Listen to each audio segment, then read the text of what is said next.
Digital Citizenship by Caitlin Riley.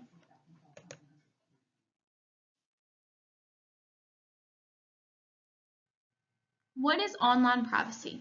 Online privacy involves the ability to control what information you reveal about yourself over the internet and to control who could access that information.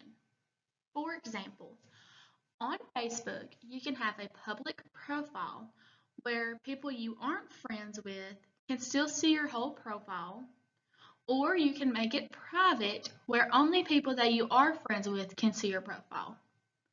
There is a third option that you can make it to where only certain people can see certain things on your profile, such as pictures, friends list, posts, etc.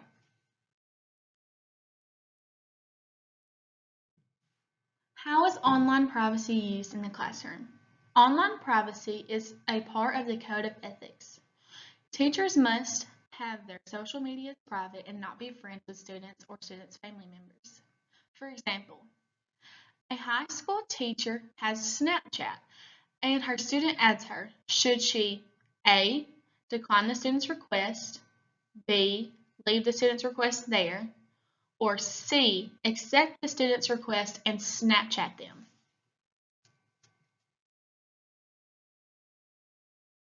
The answer to the last question is A, decline the student's request. This is best because having a student on your social media can cause conflict in your work, as well as leaving the student's request there.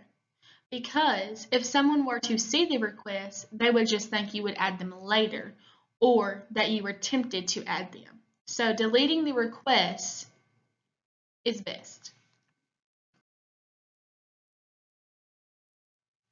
Acceptable use policies in public schools.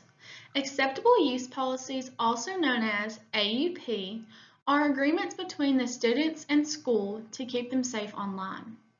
The AUP is to let the parents and students know that they can use technology and not have to worry about sites like pornography, violence, bullying, and etc.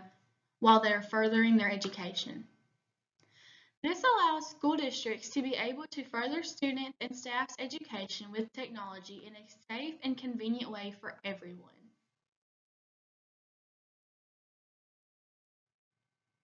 Cheating in the classroom. Cheating is acting dishonestly or unfairly in order to gain advantage, especially in a game or an examination. What do students cheat on in the classroom? Most of the time, students cheat in school on tests, worksheets, homework, and online activities. What/who do students cheat off of in schools? Most of the time in younger grades, students will cheat off of their neighbors, desk partners, or their friends. In higher grades, where they use technology to take their test and do their homework, they will use technology to look up their answers and questions.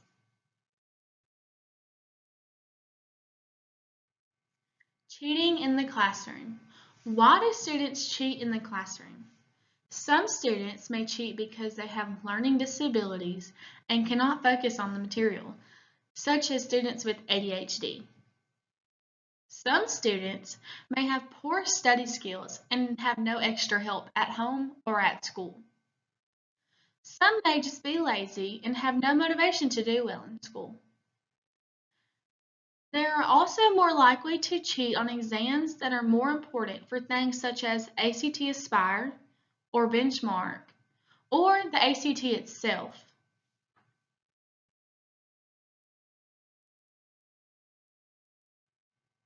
Plagiarism in the classroom. Plagiarism is taking someone else's work and claiming it as your own. Why do students plagiarize? Most of the time, students do not mean to plagiarize. They do things such as a research paper, and they look up information and just put it into their paper word for word. Or they slightly summarize it, but still use so much of the original author's words that it is considered plagiarism.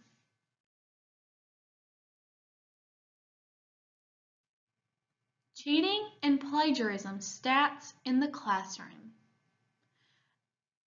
A project conducted by Donald McCabe at Rutgers University stated that 24,000 students at 70 high schools were surveyed.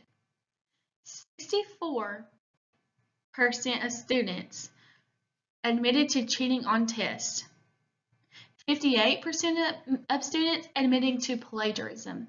And 95% of students said that they have done some form of cheating on assignments or tests in their years of education.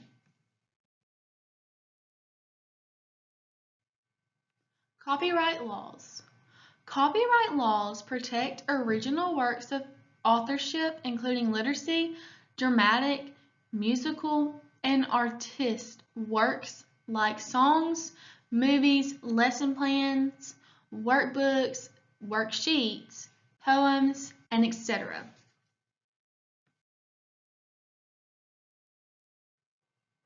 How does copyright laws affect teachers and students?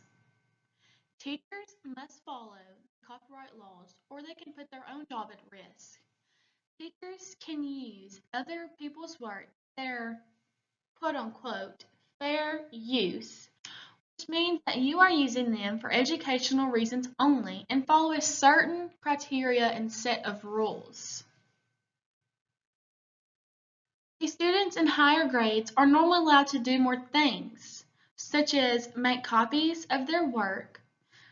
The copyright law says that they can only make one copy of their material needed for schoolwork and that they can keep that copy but cannot create any more copies, as that would be breaking the copyright laws.